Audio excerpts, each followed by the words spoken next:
Hello, it's Peter Wright and Kathleen Beauvais in Ontario, Canada, with another episode of The Yakking Show. The show provides you with a wider range of actionable business ideas than you will find practically anywhere else on the internet. We always have interesting guests for you. Today is no exception, but don't miss out on our future guests. Sign up for our weekly newsletter on our website, theyakkingshow.com. So first, let's introduce co-host Kathleen from down the road from me in Waterloo, Ontario. Hi, Kathleen. Good to be back on the show. How are you doing today? I'm doing great, Peter. Thank you so much. And thank you all so much for tuning into our show. We appreciate you and love reading your comments. And if anyone is interested in being a guest on our show, please visit us at theyakkingshow.com. All you need to do is click on the contacts tab where you will find a very short application form. We'd love to hear from you. And as Peter mentioned, we do have another interesting guest with us today. We have the great pleasure of having Irina Poddubnaia with us from Bulgaria. Hello, Irina. How are you? Hello, Kathleen. Hello, Peter. Really Hi. glad to be here. And I'm good. I'm great. Excellent. How are you? Wonderful. Very good. Thank you so much. Now, you are the founder of Trackmage. This is an e-commerce automating system, and you'll be talking to us today about that e-commerce system and how it might benefit you. But first, before we get into it, can you please give us a little bit about your background and how you came to create your own software for e-commerce and shipping? And I have to tell you, I'm so impressed by that. So I can't wait to delve into this topic. Well, to be quite frank, I kind of stumbled into this business. It wasn't the intention from the beginning. The intention was to just start a business. So when I left my 9 to 5, my first business actually started not in my home country, but in China. So we went to China with my husband, and without speaking Chinese, we tried to figure everything out on the spot. That was quite, I would say, childish endeavor, or maybe something borderline adventurous, where we thought that once you make the leap, the road will appear, or something like that. That's exactly what we were doing. So when we were falling, we were trying to build the plane in the process. That's very courageous, I have to say, right? Yes, if you frame it like that, that's very courageous. But like looking back, I had a lot of interesting experiences, a lot of interesting thoughts that never crossed my mind. I learned a great deal about business.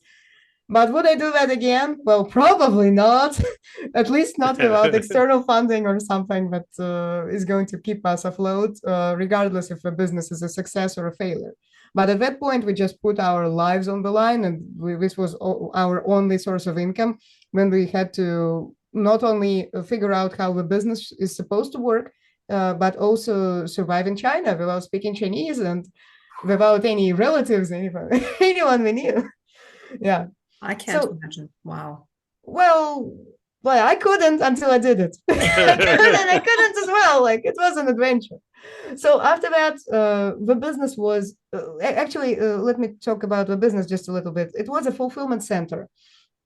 We helped retailers from all over the world buy products from China in bulk. Mhm. Originally, we just didn't know which niche we fit in. So we competed with AliExpress.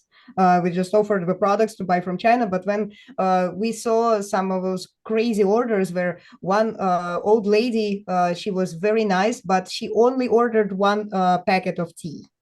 And then she just kind of like, she inundated the heck out of the customer support with a tea, like, oh, can you take a picture like that? Can you take a picture like that? The very next time she ordered tea again, even though she was furious about the customer experience before, because you know what? We just refunded the purchase. Like, thank you very much. Like, buy tea somewhere else. And that's when we realized that it only made sense to work with wholesalers in that business. And that's how we switched over. And like for the remaining 1 year, it was a profitable endeavor. But at some point, we just got really tired of that business model where we had to put our good name in place of suppliers that actually provided the products, and we were the quality assurance for all the businesses that bought.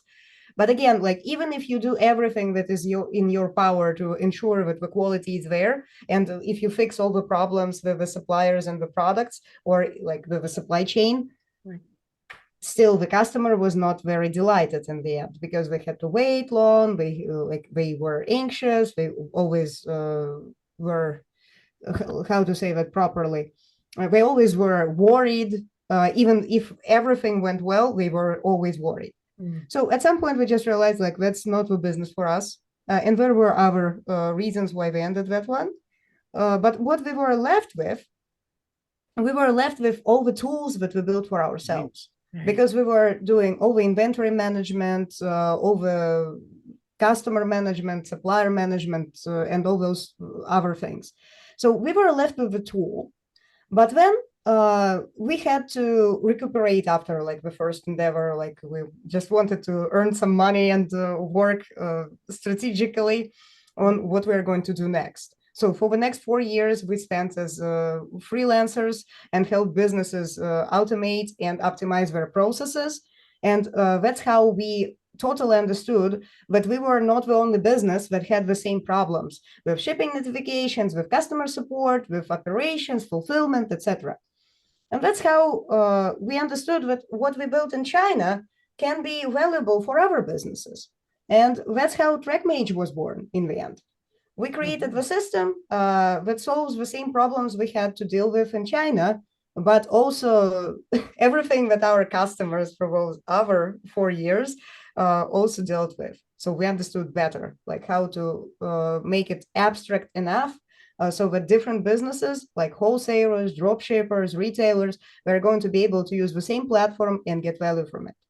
Wow. So wow, very good. So I got a comment on the adventure. I moved from an English-speaking country in Africa, which was sort of British English, to Canada, which is an English-speaking country. And I found enough problems just with the two different types of English to adjust to. I can, and of course, we all use the Roman alphabet. So I can just imagine going to China and trying to contend with that, the language and the written part of it must have been absolutely amazing. So wow. Yeah. Wow. It's almost it's almost like we stepped into this abstract picture where everything is a picture. Like where pictures everywhere, but you don't see any words. Right. Only like sometimes like ASOS or Nike. That's all what you see. Wow, that is amazing. That's an amazing story.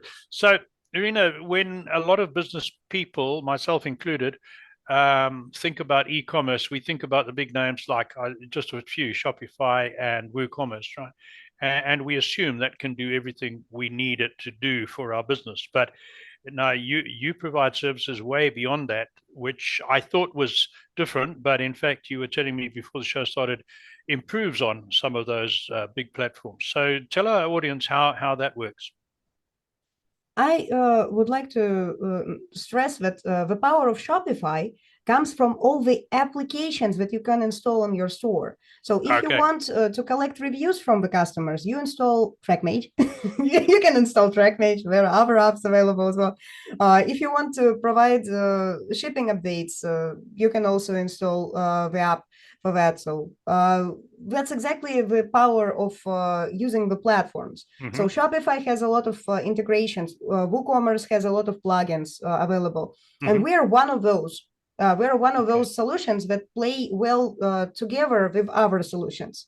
Right. Like in current, in the modern structure, every business has an infrastructure of services they use. So they use a chat app to communicate with one another, something like Slack.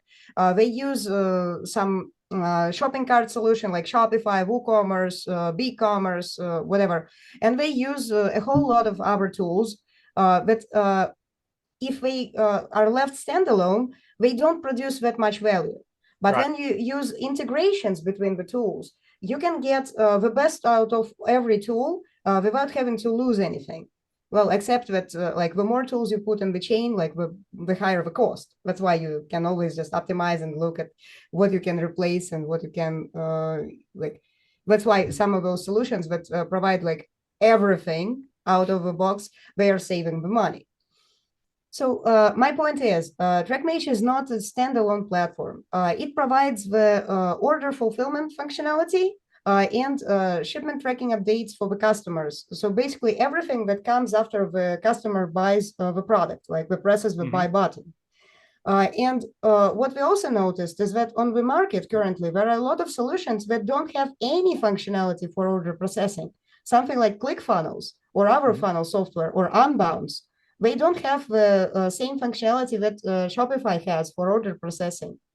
So that's where the opportunity is. So instead of just processing everything through Excel spreadsheets, you could be using something more convenient and robust, built specifically for that purpose, for order processing and for notifying the customers. Okay. Wow. Sounds good. Kathleen? So, Irina, can you tell our audience about the importance of post-purchase sales funnels and perhaps maybe tell us what they are first? Okay, absolutely. So remember how on Amazon, when you buy a product, Amazon always sends you like a notification that, okay, your order is placed. And then Amazon notifies you like your order is currently processing, then it's shipped. And then you see like at what date the order is actually coming to you. And you can see the shipping updates. And also at the end of this process, when you receive the package, Amazon asks for leaving a review. So if Amazon does all this, why shouldn't any other e-commerce business that are using their own standalone store provide the same kind of experience? Amazon is doing it for a reason. The customers, after buying the product, they are very curious about when they're getting the order. And what we've noticed from the statistics that we are gathering is that in certain cases, customers visit those pages 1 or 2 times per day. That's a lot of traffic to give to UPS, FedEx, or DHL, but don't care about that traffic because like it's literally the traffic that you don't have to pay for. The customer is already curious. They're going to come anyway. Yeah. So this is the post-purchase experience that we're talking about. So everything that happens after the customer bought and they receive the product, like everything in between this process. And what you can do in between of this process, you can bridge the communication gap. So instead of waiting for the customer to write to customer support to ask where the order is, or instead of just ignoring the customer altogether and making sure that they receive the package or leave a review, you can always proactively communicate. You can always send them emails. And you can even have special sections on the website where they can get this information in a self-service fashion, where they can just come, enter their order number, and see all the information. Wow. Impressive. Very good. Yeah. Now, something that Amazon has started, I think, comparatively recently is that once they've delivered your order, they take a photograph of it and then send you the photograph by email with the stuff sitting on at your door. So can your system incorporate that as well? I think we're working on that in the future because right now we receive a lot of requests from, from not even e-commerce entrepreneurs, but those people who are delivering the goods for their own carriers. And for them, this functionality is going to be very crucial because they need to have a proof of delivery for the customer so that at least the system is going to be at ease to make sure that they are not scamming anyone. Right. So this functionality is coming, but right now we have some concerns in terms of security and making sure that all the businesses that are going to use this functionality are going to be legit. So with the carriers, currently we support around 1,080 carriers from all over the world. We are at ease because they are legit companies. And they are shipping the goods and we see the tracking updates and we cannot be held liable for this. But when we are going to be providing the service that just some logistics company is going to register and provide the shipping updates, how do we know that they actually deliver the goods? So then this functionality with the signature, with the photo of the product at the door, this is going to be important. Because right now Trackmage only integrates with the carriers and we provide the updates that the carriers already provide. But in the future, yeah, we're working on this functionality. Wow. Another thing that your an expert at, and that you advise companies on, is customer retention. Mm. And your system, when your system's integrated, it helps companies retain their existing customers. So tell our audience a little more about A, why that's important, and B, how you improve that. Yeah. Well, it's important because the customer retention is the only way how you can exponentially grow your business. All the marketers, they are always preaching this funnel structure, where like the more customers you power at the top of the funnel, the more customers you have at the bottom. But then they don't tell you one thing, like what do you do with those customers at the bottom? Because like once the funnel is over, it's over. There is no continuation. Then there is another model that was introduced first by HubSpot. That's called a flywheel. So the flywheel model incorporates customer service as part of marketing that makes it full circle. So instead of just thinking in a funnel fashion where you just like go from top to bottom and then you lose the customers in the end, you can incorporate that thinking that, okay, we get the customer inside of this flywheel and we spin them around in this process. So every time they buy something from us, we provide the best post-purchase experience. We educate, entertain, and retain the customer, and then we offer them to buy something else. And this is how you're just continuously retaining the customer in this buying loop, or like buying flywheel, where they always get to buy more products. Yeah, and the byproduct of that is also that you are retaining the customer who is becoming your loyal fan.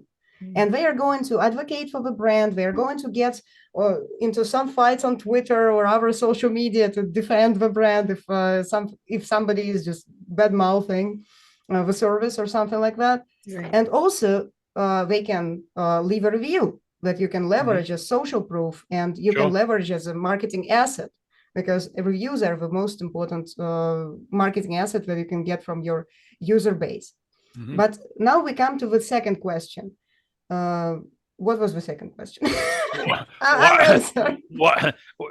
Why is it important that businesses should improve their customer retention, and how do you help them do that? Right. Yes. So how do we help businesses do this? So this is all right. So in a typical funnel fashion, usually the businesses, they just care about the sale. So once the sale is done, there is no communication after that process. And the customers, they get anxious because previously on the other stages, they were making the decision to buy the product. They were clicking on the button. They were filling in the checkout form. But after that, they're left to their own devices and they're left waiting. And if we know something about the customers, is the customer wants to actively help the product to get to them faster. So that's when they start writing to customer support, filing refund requests, and maybe just pestering the brand on social media for a good measure. So to prevent all that, you need to give the customer something else to do while we're waiting. So first thing that you could do is you can give them some interesting reading material, like reviews from other customers, to combat the buyer's remorse. So after they bought, they will see like, so many people are saying that this product is great. Probably I did the right thing. That gives them some kind of reassurance after that. So the second thing that you should do is proactively inform them about the whereabouts of the order at every stage of the way. And if there is a delay, be the first to tell them that there is a delay. Because if they start noticing that something is wrong, they're going to contact customer support. So be proactive in that communication about the whereabouts of the order. But while you're communicating about the order, the customer, they are seeing those emails as transactional because it's important information about their order. Right. They don't expect the other thing that happens during that time. So once they start visiting the tracking page, they will find the branding of the same brand that they bought the product from. They're finding social media and products and special offers that they can buy while we're waiting. Right. So what we noticed is that from 5 to 10% of customers that bought the first order, like 5 to 10% convert to the second purchase before even receiving the first one. Really? Eh? Wow. Wow, that's important. Yeah. Yeah. Wow, that is good. Yeah. So besides that, in the end of a process, it's very important to collect reviews that we can leverage in the marketing and in social proof. And also some of the reviews, if they're negative, you can use them as the lever to troubleshoot what is going wrong in your business. Like, Right. where did we fail? Like, should we troubleshoot our supply chain? Was it the fault of our carrier, or should we choose a different, I don't know, shipping method for that specific location?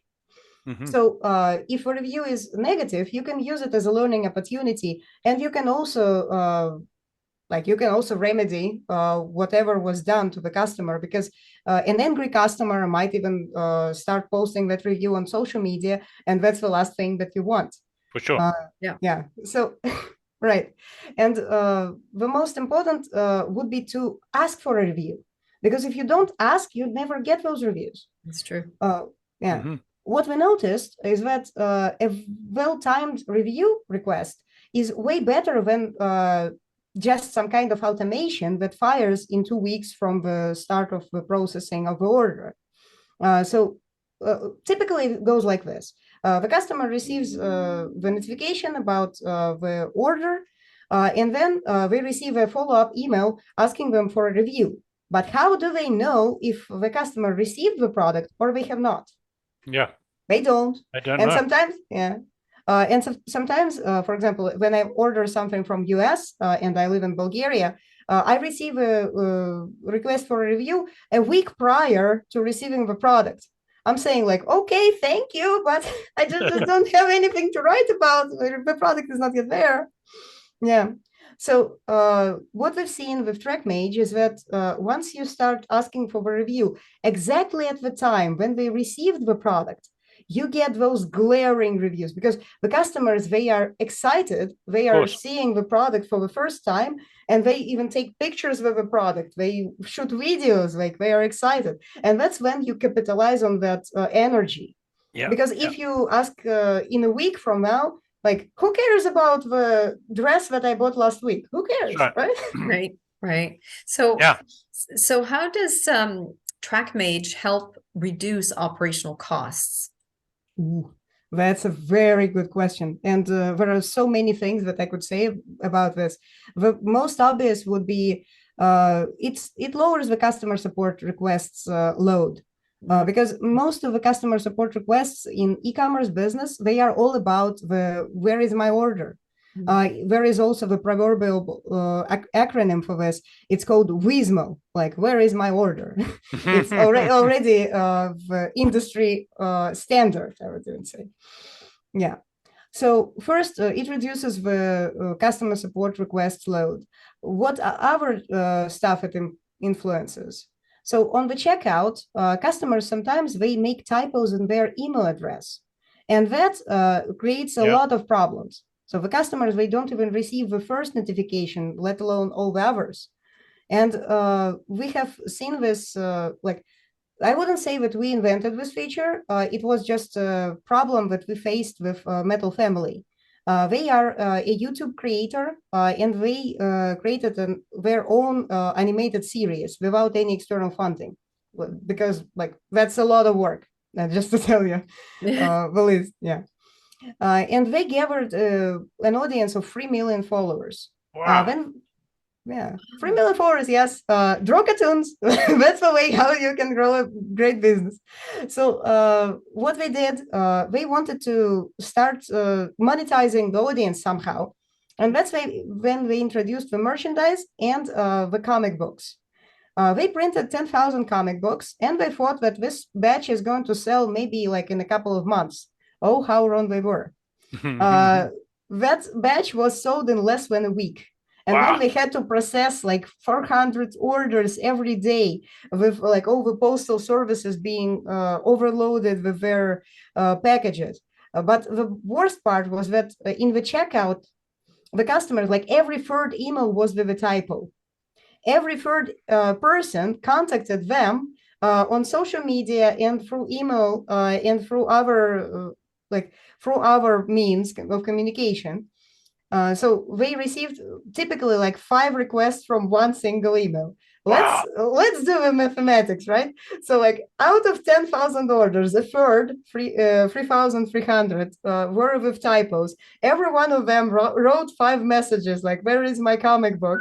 15,000 messages. Like they were just overloaded, swamped with this collapse that happened on their side. And with that said, to retain their sanity in this kind of chaos, like I applaud them because when they even created a cartoon about that specific problem. Oh, right. Yes. And when I saw that, I was just saying like, oh my God, I created Trackmage specifically for solving that problem. Right. So and yeah, that's how we started working together with them. And that's how we introduced the validation in the checkout. Yeah. So now Trackmage has the validation script that can be put on any email input. And that email gets validated with a meaningful error message. Something like john@gmail.com. Did you mean Gmail? Because the first version only had like you have entered invalid email address. Please enter valid email address. That never stopped any customers. Like they mashed the like submit button 7 times. Yes. Just because That's like what? Yeah. That's why we started asking, like, maybe you meant Gmail. Oh, yeah, there is a typo. I'm fixing. Right. Yeah. It's while you've been talking, it occurs to me that your service is equally applicable to more traditional businesses that don't actually take orders online, but still have to ship product out and keep track of shipments and deal with their customers, right? So it surely it's equally applicable. Yes, it is. It's just that it's probably much harder to get those businesses because, like, again, we're an online business and we have to focus on some kind of audience. Sure. That's why we are catering to e-commerce sellers, and that's why we are catering to specific platforms like Shopify, WooCommerce, etc. But it's absolutely possible to use Trackmage just for shipment tracking. Mm-hmm. We have a very good interface where you see all the shipments and you also see the analytics across the entire shipment volume. You can see like from which country to which country, like which carrier is performing the best. And there are a lot of things that you could do with just that information. So sure. like, and I'm thinking of communicating with customers, especially for a company that might have quite a long manufacturing time for a specific product. So if between order and shipment is weeks, you've got all those weeks to keep the customer happy. Your system would work ideally for that type of business. Yes. That's something else that is currently in the works. We know how this process works since we work with Chinese suppliers and OEM or ODM manufacturing, where you have to request a sample, then wait for the sample, then you just ship it to the customer, then you receive approval, then you place the order for the batch. You have to wait for the delivery date to come. After that, you follow up with the supplier, then you like all this actually has 3 moving parts. There is like this single point of contact, like the board, where you see all the orders coming from one status to the other. Then there is the email follow-ups with the supplier. If the supplier has the access to the same system and they see the same orders, this is the best. That's exactly what Trackmage offers as well. And then there are statuses that transition automatically based on specific dates and conditions. So this is also an additional piece of functionality that is currently not yet there, but it's in the works. So good work. We're getting towards our time. Yes. Kathleen, back to you. Yes, I just perhaps you can walk me through just briefly the initial steps that you would take with me if I were to call you as a client. Okay, great. I would definitely just start from questioning you about your business and ask you what kind of business model you have. Is it a dropshipping business? Do you have some warehouse that you work with? Do you have 3PL logistics? So first of all, we will just map the business and understand what kind of facilities and what kind of locations do you need to have the system configured for. Then we will just create those based on the number of stores or the number of warehouses that you have. After that, we will decide like how many people and to which premises to add. Like if you have a team or if you are working alone, that's a little bit easier because there's going to be only one account. But again, even if you are working alone, usually there are some virtual assistants that you can add to the system. And they're going to help you process the orders or answer customer support requests, whatever else they are doing. So first of all, we will just understand like what is going to work for you. Then the customization of a tracking page is very easy. It's a drag and drop builder where you can see how the page already looks, and you can change the logo, change the colors, change everything. If you're using Shopify or WooCommerce, it's a one-click install, and the customization happens automatically. So just your theme from Shopify transitions to your tracking page. So it looks exactly like your store.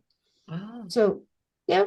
And from there on, we will decide what kind of emails your business is going to benefit from. So is it a notification about getting the review? Is it a notification about your order is in transit? Here is how you can track it. So basically, we'll just decide which events should trigger the follow-up for the customers. Right. And then from there on, it's just like business as usual, just supporting and seeing how your shipments are traveling through through all the destination. Right. I mean, like from there. Right. The thing is that Trackmage is also configured to troubleshoot all the problems that can come up. Okay. Yeah. So let's say your virtual assistant makes a mistake and they are trying to put the same tracking number for two different shipments to two different destinations. The system is not going to allow that. It's going to show like there is a mistake probably because you're shipping the same package to Belgium and to Bulgaria at the same time. There is a mistake. Please check. Another thing that happens is with those suppliers. You place an order on AliExpress, and then you have to wait for them to ship it. So they provide you a tracking number, but the tracking doesn't start. That's why we have the counters called days in idle and days in transit, like where you can see for how long time that order is not being shipped. Because if you don't pay attention to all those metrics, your customer is going to be the one telling you about the order being late. So in 2 weeks, we're going to reach out and say, like, where's my stuff? And you're not going to be able to say anything because it wasn't even shipped in the first place. You will have to go to your supplier, make a refund. But then what do? Do you buy it from a different supplier that's already 2 weeks late? If you proactively troubleshoot it and like you see that in 3 days, nothing moved, you can reach out to the supplier, place a refund, buy from another supplier, and customer doesn't even notice anything. It's just a delay for them. Right. Wow. Wow. Very good. Excellent. Wow. So, Irina, here's one. I'm really interested in your answer because you've lived and worked in China. So, with all the people that you've met and the businesses you've dealt with, do you think there's one specific habit, mindset, characteristic, or value that sets the people who become successful in business and in life apart from those who remain average? Or is it more complicated?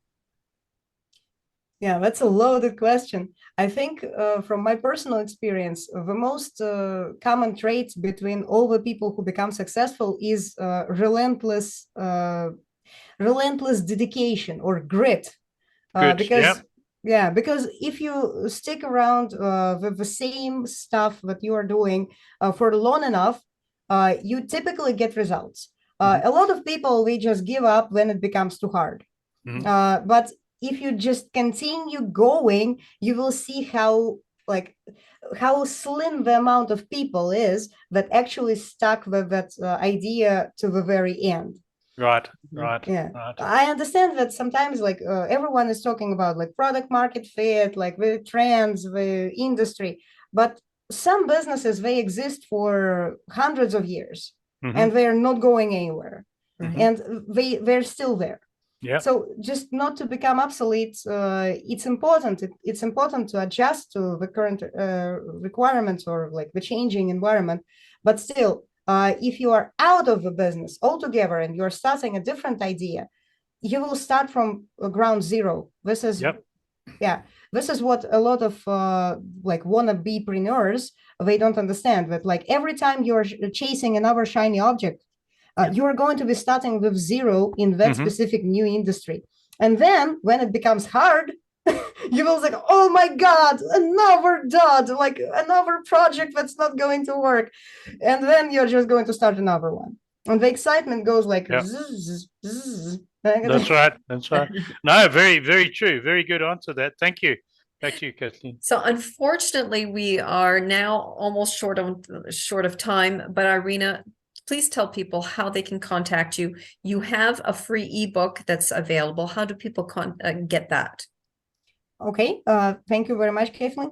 So we should go to trackmage.com /flywheel-extra-sales, and the link is going to be in the show notes, I hope. Yeah. Yep. So this is a guide about how to get extra sales from existing customers without paying more for ads and hiring more staff. So that's exactly what we specialize in. And if you have an e-commerce business, welcome to trackmage.com. You will find all the information about all the amazing features that you can use in your business. And you can also schedule a demo, and we're going to show you how this solution is going to work for your business. Excellent. Irina, sorry, just for our audio listeners, my hearing is awful. For our audio listeners, can you just repeat the page after the slash to get the book? Okay, great. So it's trackmage.com .com, yeah. Flywheel, that's the framework, yeah. Flywheel-extra-sales. Flywheel, and it's extra with the full spelling, EXTRA? Yes, extra. Extra sales, got it. Okay, lovely. Thank you very much for that. Thank you again, Irina, and thank you also very much once again for tuning into our show. And until next time, take care, everyone. Bye-bye. Bye.